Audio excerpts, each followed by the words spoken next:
Hello and welcome to the Homespun History Podcast with me, Anne Harper. And me, Dr. Gavin Hughes. Join us as we attempt to weave history and music together to tell the stories of the people, the places, and the landscapes that we love.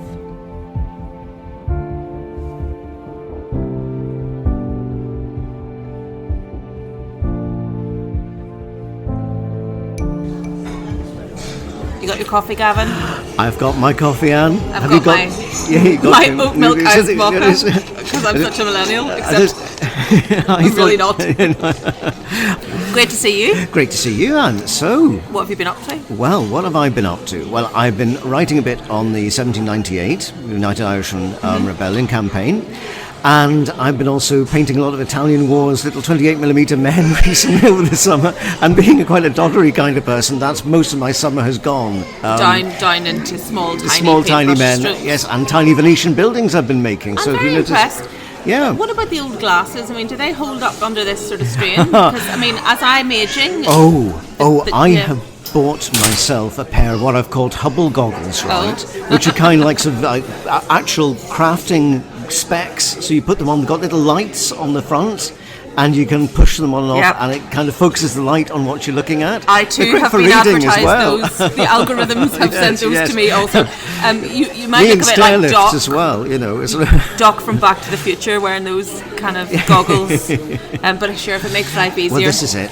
They are transforming. They really are. So your painting's improved? My painting has, well, I won't say that, but it's definitely, I'm going to say I'm enjoying it more. So you've been doing a book on the 98? Yes, a book on 98. And another book you told me about? Yes, I'm doing more on Castles of Ireland. That's coming out hopefully next year as soon as I finished it. So how do you ever choose? Well, we have so many fabulous castles. I know. And then the thing is, so we'll probably end up going a few castle runs, I think, you and I next year. Great. I think that might be quite something to do. Sounds like a plan. And what about yourself? Oh my goodness, I'm ragged at the minute. It's been a really interesting year. It's been a crazy year, and well, it's not been a year since I've seen you, has it? But since I last saw you, I've been really working on a project with the Armstrong Storytelling Trust with two other storytellers.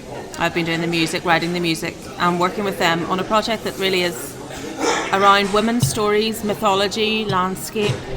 And it's been really a really interesting process. We've been getting feedback from audiences along the way. And, you know, the feedback about our premiere, which was in the Glen Storytelling Festival, and then we did it down in the Fido Festival in Dublin. You know, it's really been quite moving to hear, you know, how much people want to talk about it. And the piece is called Cloak of Wisdom, and it really focuses kind of new spin on old mythology, and actually some of the mythology that we will be touching on today is in there because it's so important. So well, Gavin, where are we? We're perhaps on the second most important archaeological site on the island, which, if you think the first one is Tara, a royal site, well, we're at a royal site here today. We're at Navan Fort in County Armagh. So we are, again, outside County Down. Oh, yes. We crossed that border into County Armagh. And I mean, it's a place I've known for a long time, and I'm sure you have too. The seat, of the Kings of Ulster, really critical on all the early maps. Famous. It's hugely important. Really important hugely site. Important. And a site that's had a real journey through the centuries as well. I mean, into the 20th century where it was really under threat. Yes, I mean, we talk about like Navan Fort, but really that's just the centre of a whole kind of what we now refer to as the Navan complex. So basically a number of sites which surround this particular, we will walk up it. Things like Loch Shade, Hockey's Fort, the King's Stables, all of these are hugely important and interrelated with this one site we'll be going to today. So basically, we've got sturdy boots. I was really glad to see you had some decent boots on yourself today, Gavin. I do have my proper walking boots on today. Honestly. So, so basically I won't slip and trip over half as much as I usually do. So. And the site that we're going to is accessible via this visitor centre that we're in today. And they have living history, and they have a little exhibition on the site, but it's and also a bookshop, of course, and a bookshop, a nice and a gift cafe. Shop. Coffee shop, very important. But if you don't come during sort of office hours and you want to see the site, you can come up and park along Navan Fort Road, and it's important to state that it's a monument in state care. It's not in private ownership. It's still the Yes, centre so point you of can- Ulster's, You historic can park past, up really. and walk up to the monument without going to the interpretive centre. And I encourage people to support the centre because yes, they do very great much work. so. But I have gone parked on the road and just taken a walk up, and it's not a big walk.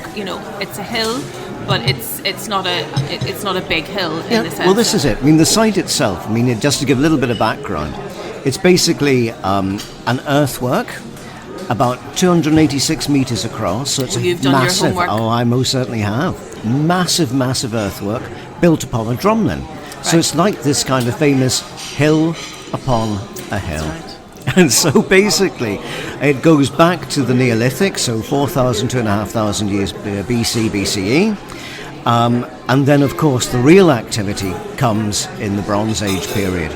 And the High Bronze Age period and later sort of early Iron Age period as well, which is what we would really most associate the site with, King Conor MacNessa's kind of.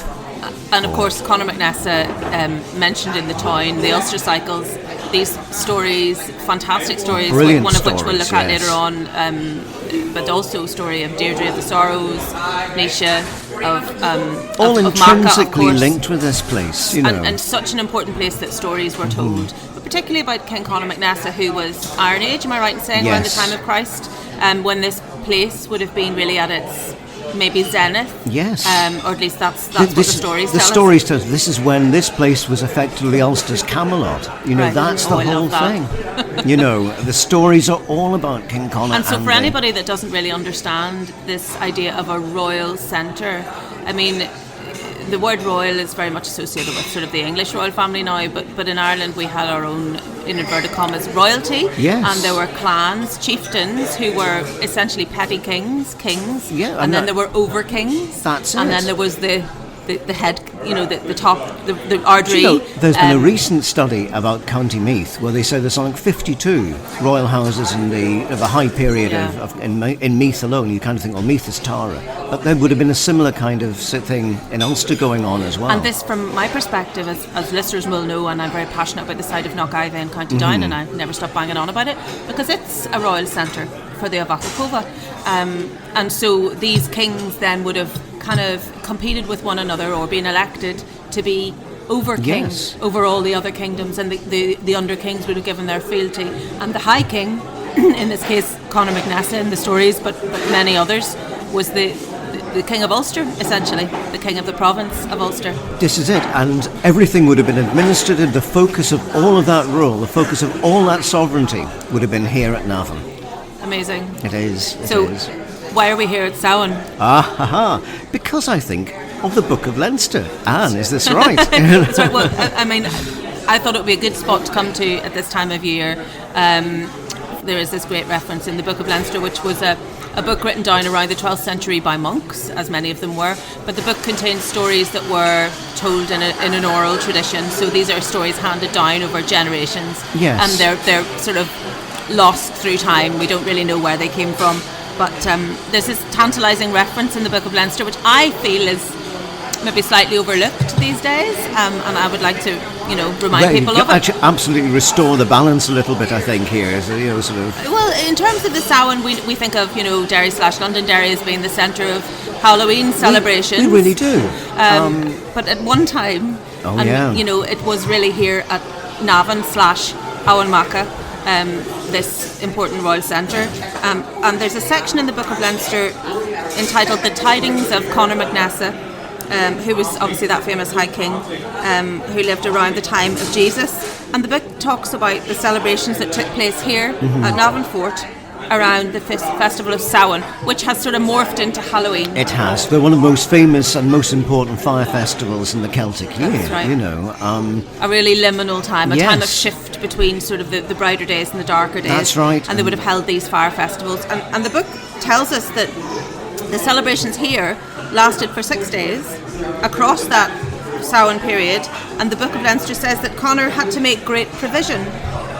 The 3 days before AllHallows and the 3 days after AllHallows were distinguished by him by feasting in Conor's house. And so these celebrations, interestingly enough, were gaish. That meant that they were compulsory, an obligation. Course, yes. And the Ulstermen had to go. If you were an Ulsterman, you were supposed to go to Emain Macha, and that is interesting. It is, isn't when it? it's so forgotten. Yes, because what were the consequences if you didn't, of course? Well, the consequences were, apparently, according to the Book of Leinster, that every one of the Ulstermen who would not come to Emain at Allhallows Eve lost his senses, and on the morrow his barrow and his grave and his tombstone were placed. So you were going to join. It was a the fate others. worse than a fate worse than death. Yeah. You know, you were as good as dead. You were. If you didn't come. So we better go. make a move. Yeah. I'm going to take some of these coffee stirs to help me finish off my Italian windmill. Oh, I see. That's plundering. It is plundering. I might edit that bit out, Gavin. Edit that bit out. So Gavin, we've just stopped for a quick breather on the way up. Yes. I wanted to ask you a question about the site before we get there, because I think it could be be a bit windy up there. So yeah, a bit of background. I know that there's various features up there, and they're over a period of time. Can you explain a little bit more about what actually is on top of that hill? Yes, the thing is, it's a very, very complicated site, and it starts right back in the Neolithic on the top of that drumlin, which has a great view over the surrounding landscape. So we're talking about 4,000 to 2,500 BCE. But this site actually is in use from then right into the Bronze Age and into the early Iron Age. So we're talking about the 1st, 2nd, 3rd century AD. And when you talk about being in use, was it in use as a residence? Was it, like, were there people living there? Was it in use as a ritual site? What kind of place was it? It seems to be a mixture of both. So there seems to be during the various phases of its lifetime. So like anywhere really, so if you go right up to the top of the mound, you'll see that there are 2 monuments, and it's enclosed, as I say, by this huge big bank and ditch. And there's the main mound, which is very visible, and there's the ring fort, or the ring barrow, which is directly on the level plain at the top of the hill. Sorry, you said ring fort / barrow? / barrow, because there's some dispute about what exactly it is. Yeah, because the smaller of the two, Yes. not the mound, but the smaller thing that I'm familiar with, there's 2 sort of obvious sites at the top. It doesn't look like your typical Irish ring fort. It doesn't, and it's largely, It's I think, small, it is isn't it? quite Yeah. small, and it could have been a symbolic ring fort, Right. But also it's been ploughed out. So basically, when you're on from top, you can see its visible remains, but it's not the way it would have been. It would have been bigger. It would have been maybe a bit bigger, yes. More discernible. Yeah, you could have seen it as a defensive kind of like a palisade, etc., and that kind of So, thing. and somebody maybe lived there then? Possibly. I mean, the other thing is that we don't really know what Navan was for. That's the fascinating thing, It's still an enigma. It's still an enigma. So, well, we know it was the seat, in inverted commas, of the Kings of Ulster. That's right. Interestingly enough, just as a slight aside, very often when we talk about the seats of kings, we talk about Finn.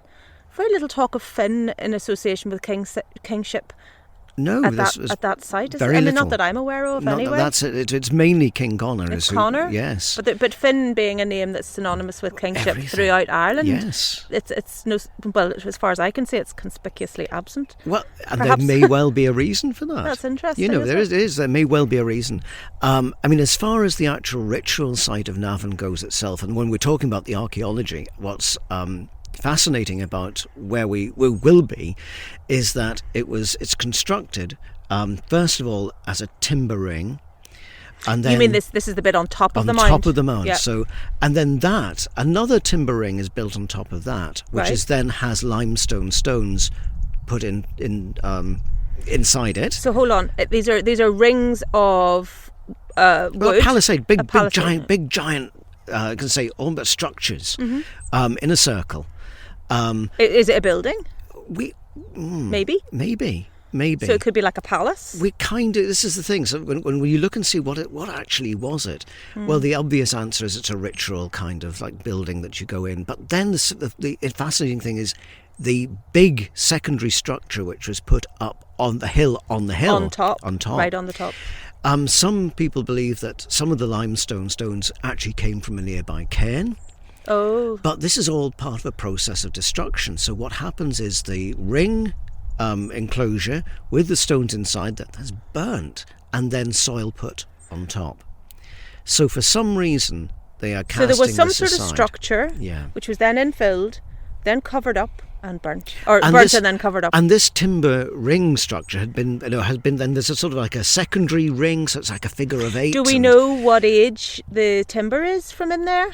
Well, we kind of think that it's to the 1st century BC, I believe. So the time of to the Conor time of MacNessa, Conor MacNessa, really? yes. And that's interesting, because immediately when you talked about timber rings and these, and I some of them are visible in the visitor centre, or copies of them, you know, a bit like wooden telegraph poles, really, big, thick, strong posts, which were pretty tall, if the drawings and pictures are anything to go by. It reminds me a little bit of the wooden sites that you get at the likes of Newgrange in the Boyne Valley, where there are posts, you know, second sort of almost like monuments built with wood rather than with stone. And that's exactly, I think, what's happening here as well. Right. And the interesting thing about the way that Navan, if you like, is removed from the context of the landscape is it's very similar to what happens at Tara and Dunall and the royal So it's like sites there. a place apart not quite up in the clouds, but higher and set apart. Yeah. Really interesting. Let's go. Let's go and have a look. Well, I have to say, for the time of year, we are so lucky with the weather, or maybe unlucky. I don't know. Well, do you know what? I mean, the thing is, it is actually quite warm. Yeah. It is a beautiful, it is a beautiful autumnal sort of day. It smells lovely here. It does smell We're on the little beautiful. path that leads from the visitor centre up towards the mound. You can visit the mound at Navan Fort, Emain Macha, by parking just up at it, so you don't actually have to come through the visitor centre. Car park gates will be locked at 4 p.m. sharp. Oh dear. Oh, right. So we better keep moving. We better keep moving. So this is a lovely walk, and if I recall correctly, along this path we've found many's a hazelnut in visits here in the past. And hazelnuts At this time of year. This time, yes. Very important food source for the ancestors living in this part of the world, weren't they? And certainly for the squirrels now as well. I was going to say. But Samhain is that one of the 4 great Celtic fire festivals, the one that sort of ushers in the darkest portion of the year, the time where the light is the weakest all year. Usually associated with Samhain and Beltane being, I suppose, the most important. In terms of the fires, festivals, yes. And this one represented the beginning of a new year, which seems odd, doesn't it? Because it's coming into the dark time, almost the shutting down time. But then when I think about birth or the growing of a seed, a newborn baby starts its life in the dark, and so does a new seed. So perhaps it's hibernation, and the dormancy almost, but it's not dormancy because it's just waiting for rebirth and renewal. Yeah. And so this was the most important of the festivals. You know, it's from here. It's quite a decent hill, but it's a hill on a hill. It is a hill. Really.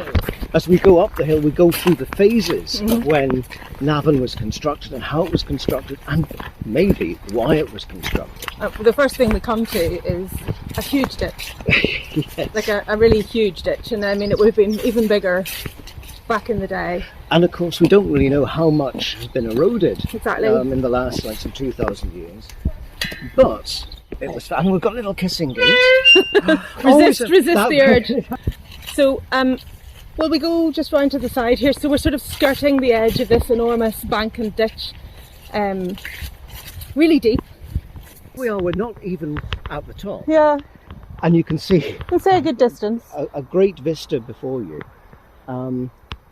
So of course that's what Elizabeth Fitzpatrick mentions in one of her books about royal hills, isn't it? That they tended to be, or inauguration hills anyway, tended to be low-lying and far-seeing. Yes.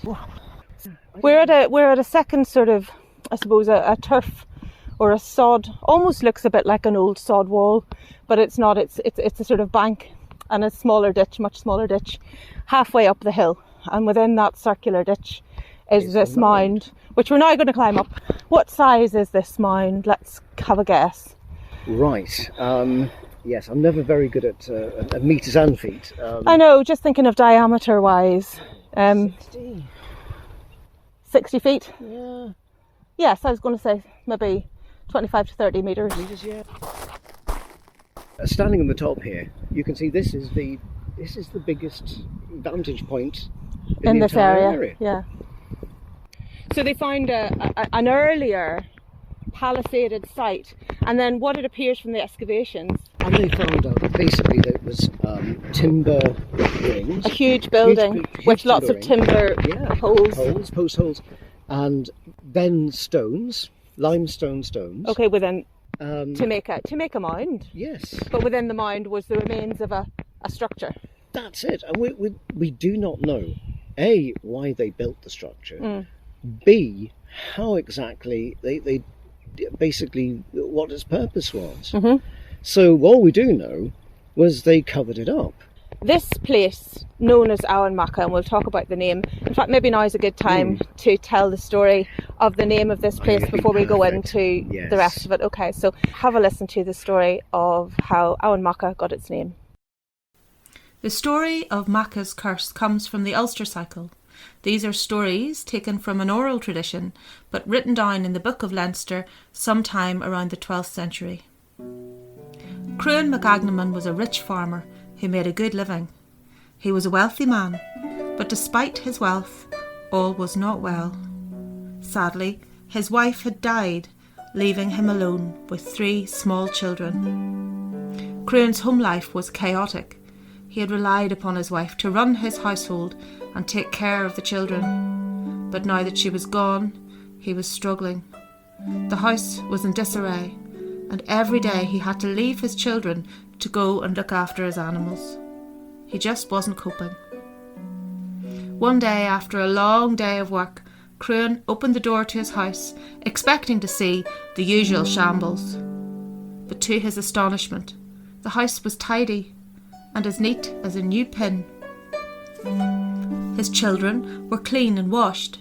Their hair was combed and shiny, and their tunics were clean. Cruan's eyes filled with tears. He felt a mixture of shame and relief to see such a change in his home. He looked around in astonishment, and there, by the fire, sat a woman. She was tall and shapely. Her red hair flowed like an unruly river of fire down her back, and it framed her face. Her bright blue eyes sparkled with mischief, and yet she exuded calm. She looked strong, and her simple clothes caressed her curves. She looked like a queen. The woman did not speak.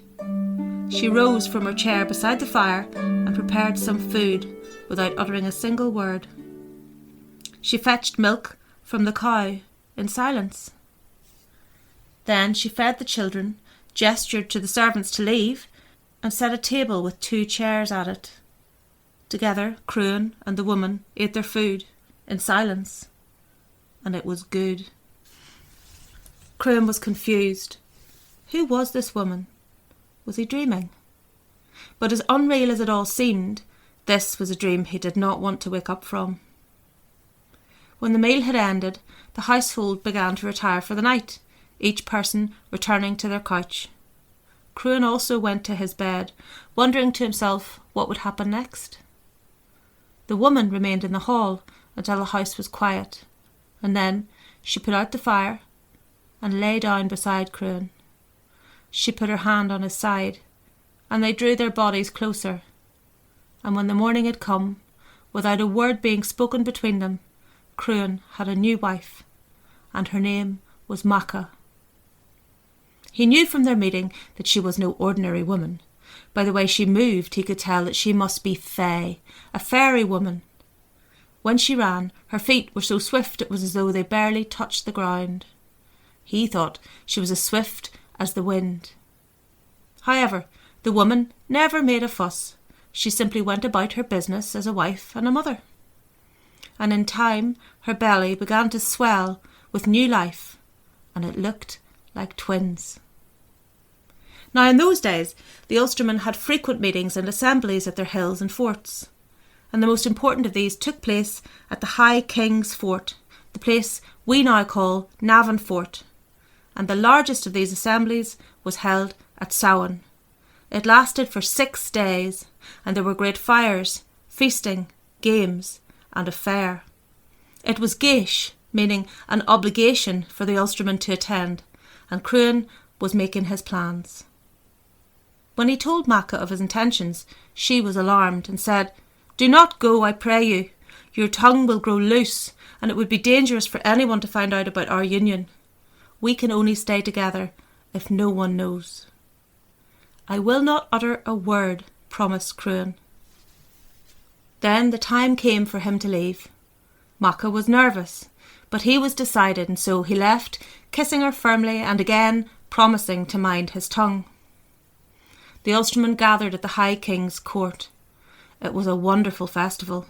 There was amazing food and drink to be had. There was all the noise of the market, with all kinds of incredible things for sale, and the games were superb. There were trials of combat, where fine heroes battled to be the greatest. There were running races, and there were games of skill with arms and hurls.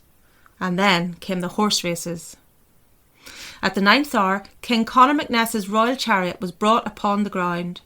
His horses were beautiful, grey and swift, and perfectly matched. The horse races commenced. Muck went flying, and the sound of the hooves thundering around the king's fort was deafening. The horses belonging to the king won every race that they took part in. The talk was all of how fine they were, unbeatable. The bards sang the king's praises and told of the golden era of King Conor MacNessa, and the people ate and drank together in celebration. Cruan ate and drank with everyone too, but he remembered Macha's warning and his promise. So when the men started to boast about the beauty of their wives, Cruan kept his mouth shut, even though he knew that Macha was finer. He quietly sipped his mead. When the other men boasted about their wives' skills at needlework, he stayed silent, but he looked down at the fine stitching on his tunic and had another sip of mead. When they talked about how their wives were the finest cooks, Cruan patted his stomach and smiled to himself, thinking about the many delicious meals that Macha had prepared for him, and he took another sip. But when the king boasted that there was no creature in Ireland that could outrun his horses, Cruan lost the run of himself. He remembered his wife's incredible skill at running, and without thinking, he spoke. Or perhaps it was the drink that spoke. "My wife runs quicker than those 2 horses," Cruan exclaimed. "Seize that man," said the king, "and hold him until his wife can be brought to the fair." Cruan was tied and bound, and then messengers were sent to find Macha. Macha pleaded with the soldiers when they came. She felt her birthing time was near, but they wouldn't listen. She was brought to the king's fort, and the people all crowded around for a glimpse of her. The king's horses were brought to the race. King Conor himself was to take the reins. But something about Macha must have made him think, because the king ordered all the decorations on his chariot to be removed. The chariot was made as light as possible, and the king even took off his heavy armour for the race, stripping down to his lightest linen tunic. Macha felt overwhelmed and self-conscious with her huge belly and everyone staring. "It is not becoming for a woman in my condition to be stared at in this way," she said. "Alas, I am close upon my birthing time." Now, in the old days, there were many superstitions about pregnancy, and one was that stress upon a woman could cause harm to her unborn child. Everyone there would have known this. Hearing Macha's words, King Conor grew angry and said, "If the woman will not race, then put the man to death." Macha begged the king for a short delay so that she could give birth, but the king refused. She turned to the men of Ulster, to the Red Branch Knights, the Cray of Rua. "Protect me. Was not each of you born of a woman? You know this is wrong," she said. But the men had all had their fill of mead, and they wanted to see the race. Nobody came to her defence. Then Macha said, "Shame on each and every one of you to treat a woman this way." Then the king asked her for her name. Macha lifted her head high. She threw back her hair, stood tall in her dignity, and looked the king right in his eyes as she addressed him. "My name is Macha. This name, and the name of that which I will bear, will forever remain at this place of assembly. Now bring the horses up beside me." Then the race began. The king's horses ran swiftly and smoothly, with their hooves thundering in perfect unison. But no matter how fast the horses ran, Macha was faster. She seemed to outpace the wind itself. When the race was ended, Macha had outrun the king's horses, reaching the finishing line long before them. She had defended her husband's honour. But the price she paid was high. She collapsed onto the ground, her shift dirty and her feet muddy. Her belly was racked with overpowering surges. Her birthing time was at hand. She cried out in pain. And there, in front of the onlookers, her will overwhelmed by the force of the birthing pangs, she felt her body bear down. Kneeling there in the mud, she bore down. Kneeling there in the mud, she birthed her twin babies, a boy and a girl, born dead. And all before the king's horses had even reached the finishing line. Suddenly, all the men who had watched her race, all those Ulstermen who had refused to come to her aid, were overcome by a terrible affliction. Macha cried out, "From this hour of shame, for all that you have inflicted upon me, you will receive the same in return. When oppression falls upon you, you will be overwhelmed and overcome like a woman in childbirth. You will be helpless in the face of a power that is greater than yourself." And with that, Macha gathered up her dead twins, leapt over the heads of those watching, and ran off, never to be seen again. The curse afflicted the Ulstermen for 9 generations.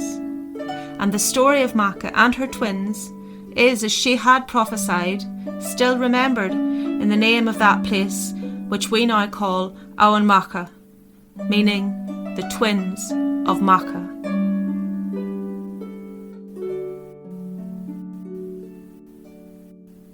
So that's the story of how this place, Emain Macha, got its name. Well, it's one of the stories. There are a few stories. That's probably the most well-known story. I think it's the most famous story and the one which is effectively associated when you come to the interpreter centre here. That's the one they focus on. Yeah, it is what they focus on most. And it talks about this famous king, King Conor MacNessa, who's referenced in the town. And we know there was an important court here around that time, around the time of Christ, really. And it talks about this woman, Macha, this goddess. Here we have the territorial land goddess, Macha, and the king, and a curse upon the king and 9 generations of the Ulstermen. And it takes place, this story, at a great fair. And that's what I find fascinating. There's no mention of when the fair was, but we already know that there was a fair here, 6 days long, at Samhain. Of course, yes. And so for me, I can't help but speculate as to whether it took place at this time of year.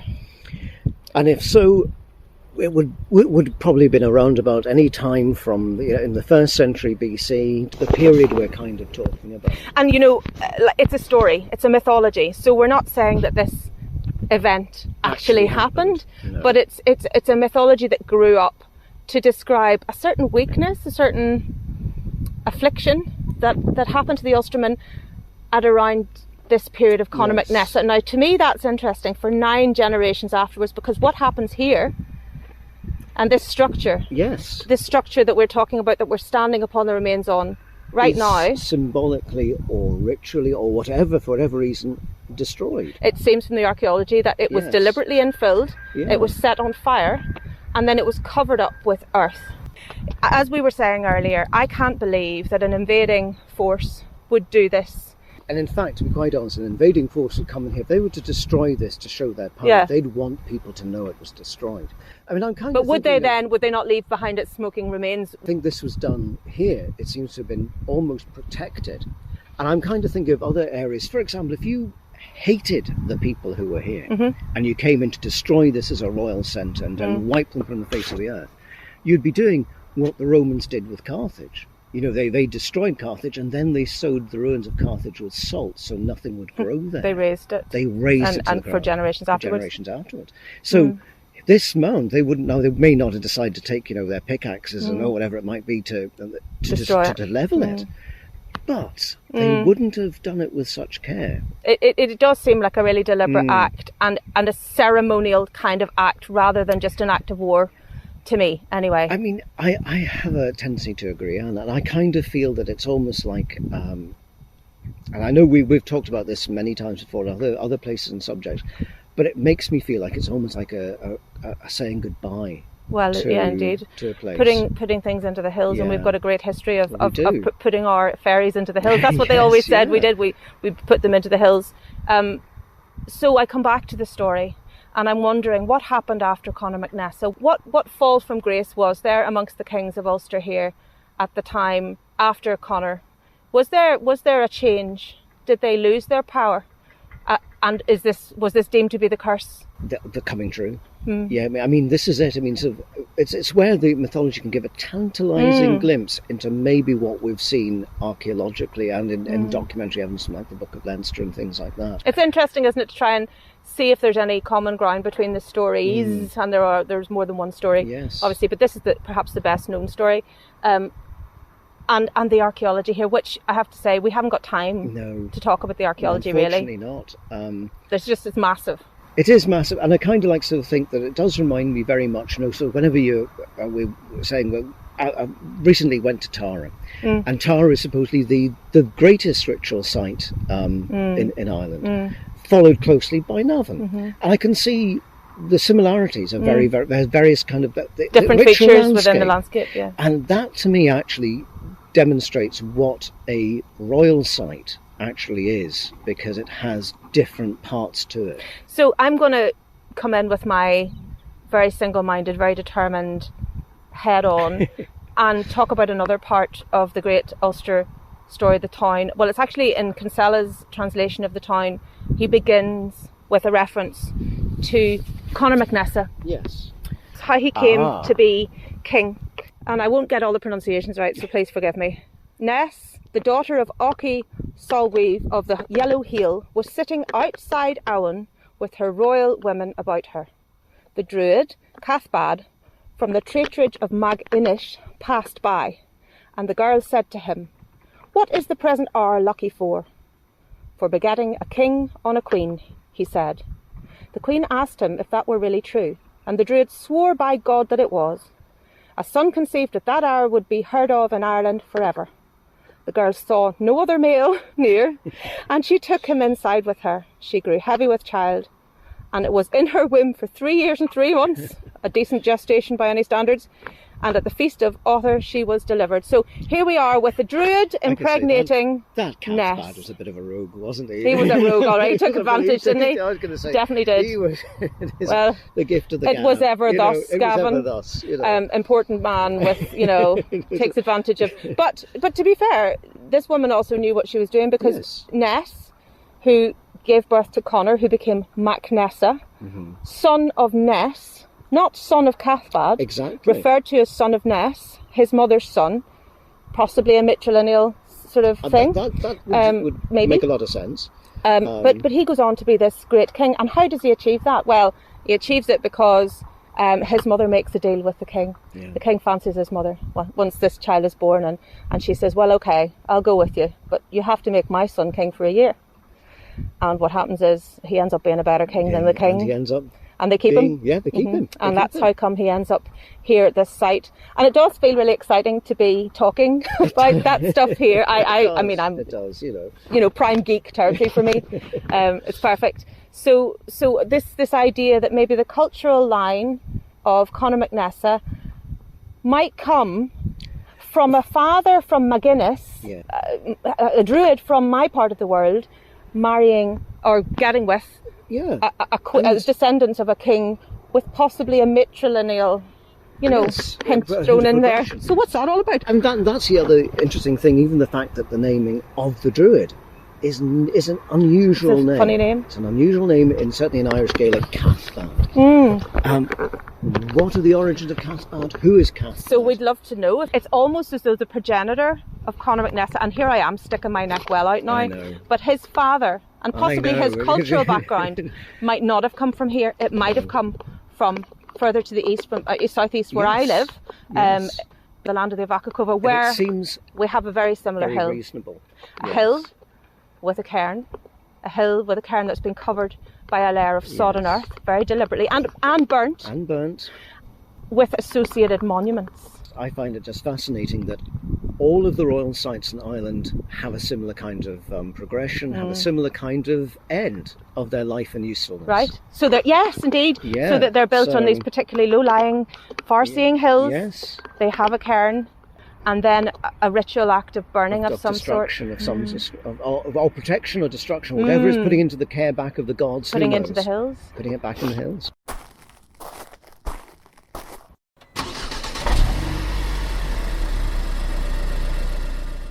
So we've just taken a little drive. We got back to the centre and got have. out before they shut the gates.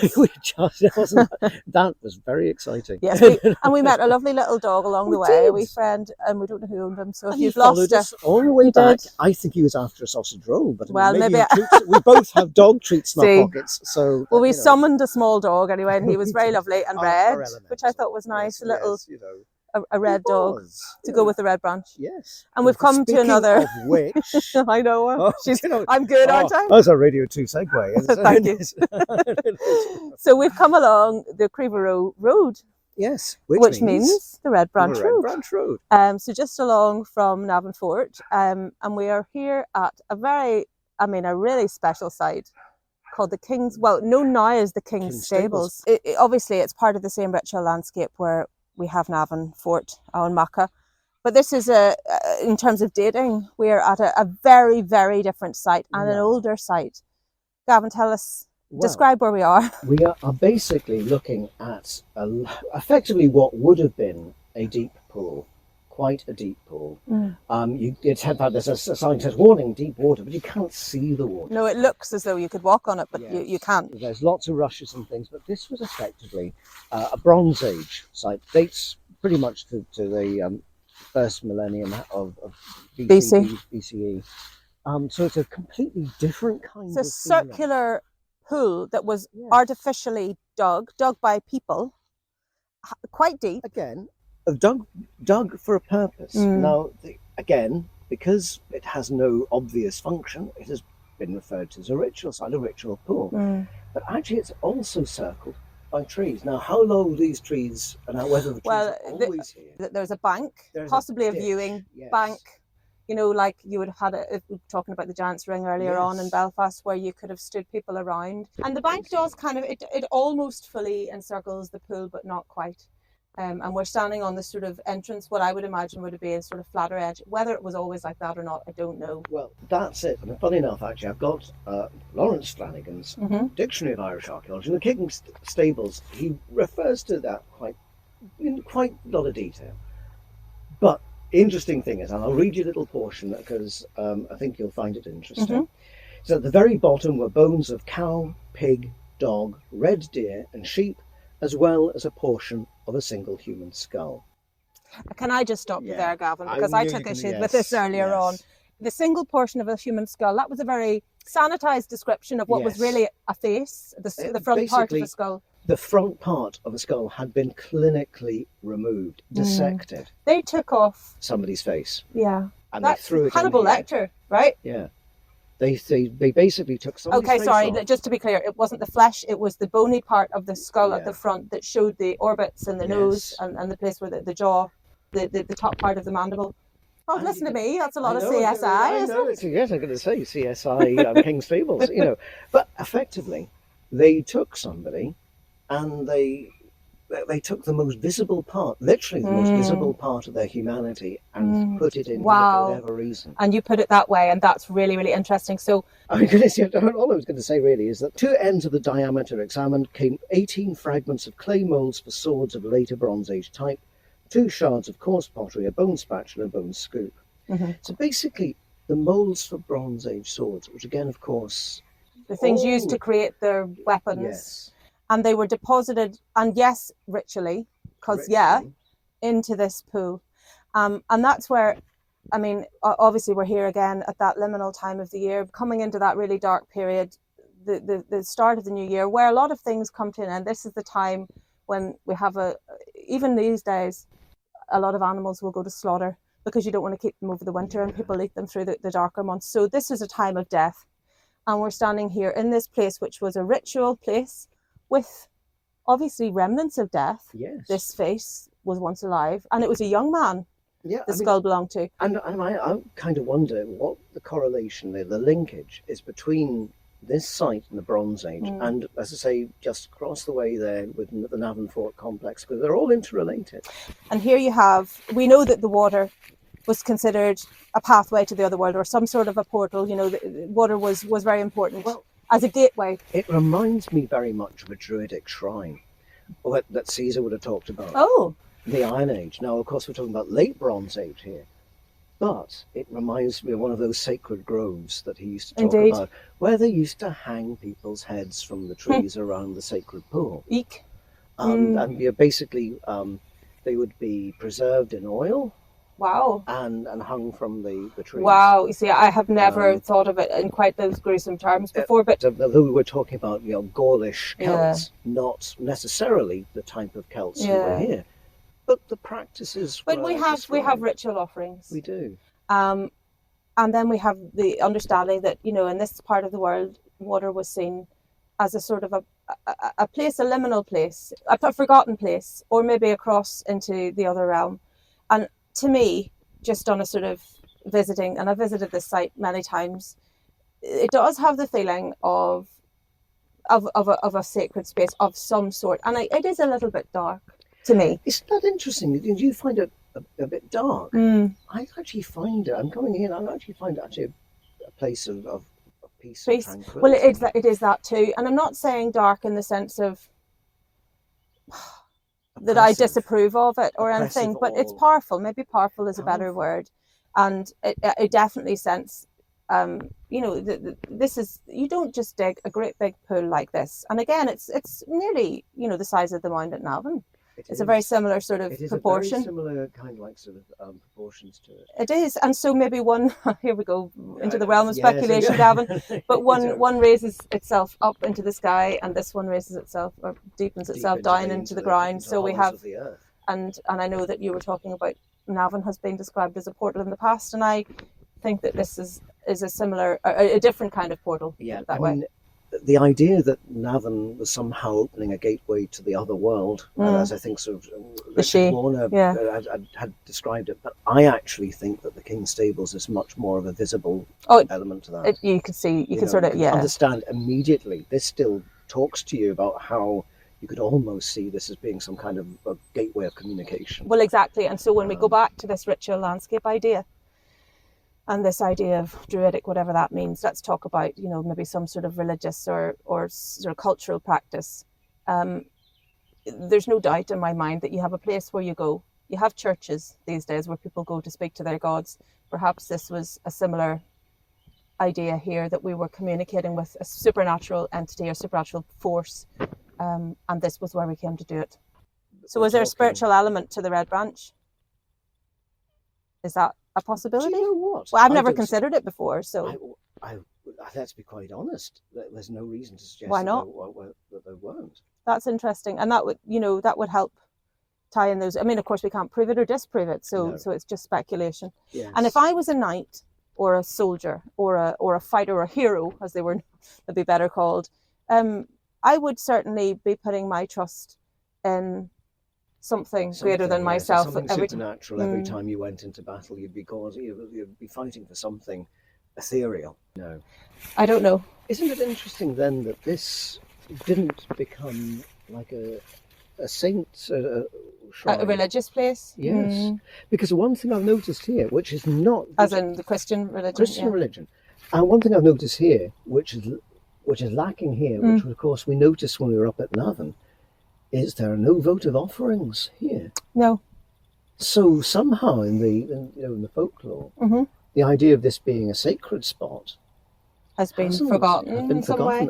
If indeed it was a sacred spot, but I think, to be fair, like we can. I get a bit fed up with people refusing to commit themselves. I think if you cut the front portion of somebody's skull off and dump it into an artificially made pool, it meant something. Yes, I don't think you can't find too many places. Destroying somebody's identity and taking it, or you're placing that person, that what's left into the other world, or giving them this hero, young man. What kind of a hero was this? Who knows? Was he intended king? Was he a Taoiseach that they wanted to get rid of? What was, was he the next in line? As we're chatting, Anne, you kind of think, obviously it's a terrible way to treat somebody. But of course, we're thinking of this the wrong way of looking at the telescope. Maybe it was actually a great honour. They wanted the most visible part of him to be kept or preserved. The only thing we can say with any certainty, I would suggest, is that the quote, the portion of skull, i.e. the face part of the skull, that was deliberately put here. Well, totally. Because where's the rest of them? Exactly.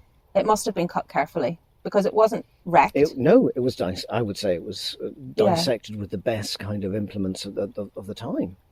So he was either being dehumanized, yes, or he was being the most important part of him, the most recognizable part elevated, of him. deified. Well, who knows? Yeah. So this is what's wonderful about these places for me, is that they're places of the imagination.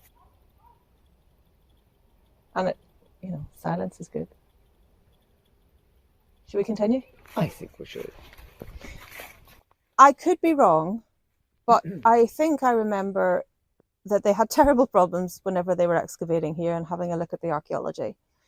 They drained it. They tried very hard to drain it, but the pumps kept getting clogged up with the remains of insects in the water, because obviously they weren't decaying. And so they had to keep on doing this manually, and it was a bit of a nightmare. As a result, I'm not sure that they got a complete excavation here. They did some of it, but we have no real clue about the rest of it. Is that true? I'm not sure. I seem to remember that. That's pretty much in a nutshell. So there's more to be discovered or left alone, maybe. I sort of think that with the amount of technology that we have available to us, excavation, of course, is you wouldn't necessarily even have to do that nowadays. LiDAR and all the rest. Hooray for that! You really have such a beautiful, beautiful range of oranges and browns and yellows, and I just think it's really quite calming. Yeah. For me, these places are like churches in a way, because I go inward. Yeah. But here we have a place that you can come to respectfully for free. And thankfully, there are lots of places like that. I mean, you don't have to be parting with hard-earned shekels to come and look at it, or to have people tell you how it's interpreted for you. Just come and experience. Actually, I've got to be honest. Whenever people start telling me stuff like that, often, not always, but often, it puts me off. I want to experience it on my own terms, and then I'll be interested enough to read and listen. But I think your first impressions, it's really powerful not to read. And then come back afterwards. We haven't discussed at all the other threats to this important royal ritual landscape. Yeah. Which, and anyone looking at the overhead images of Navan Fort will see clearly an enormous artificial lake, which was a quarry, a giant limestone quarry, right up to the edge of the exterior part of the Navan Fort site, right in the middle of the ritual landscape between Navan Fort and Loch Nashade, which was the Lake of the Treasures. The treasures where the trumpets, the very famous trumpet came from. I think, was it 4 they found in total, and then there's only like 1 remains. 1 remains, yes. Even though the planners were, I think, okay with it, the Secretary of State, or whoever it was, the minister stepped in and said, actually, we're going to stop this, and they wouldn't give them permission. If only that would happen more often, Gavin. I know. I mean, to be quite honest, that was one of the few successes I can remember where actually people said, no, you've got to stop this. And that was the Friends of Navan Fort. Yes. And give your support to those community groups and those groups, because they need it. Those people who are out there fighting for our heritage. Friends of Knockivy. Anyhow, I'm really glad that we could get here today, Gavin. I know, and to be quite honest, it's been an absolute tremendous trip. I mean, so I can say Navan was as I expected, it always is. But I have to admit, I'm really pleased we actually managed to get to the King's Stables as well, because this to me has been the cherry on top. No, it's a really special place. Do come and then leave no trace. Yes. And maybe, I don't know, leave a little offering of your own when you're here. Something that will biodegrade quickly, not a banana skin or a piece of plastic. Or nor a pumpkin, because that's bad for hedgehogs. Oh, I just want to maybe backtrack. There's probably no point to me saying this.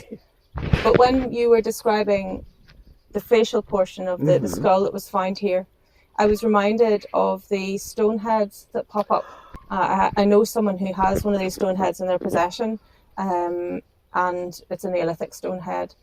That person believes that it was really a place where the ancestors were represented, where everyone touched, a place that the tribe would have kept with them. And I read a really interesting thing in a book published in the 1950s about folklore, suggesting that turnip heads were little memories of maybe ancestral heads, these ancestral heads. And I thought that was really maybe quite on the money. Yeah, I could buy into that. So folks, ditch the pumpkins, bring back the turnip, yes, and have a great Samhain, Halloween, or whatever you celebrate. Whatever you wish to call it. If you enjoyed the Homespun History podcast, don't forget to subscribe to receive alerts as new episodes become available. And you can follow Homespun History on Twitter @HomespunHistory. Thanks for listening.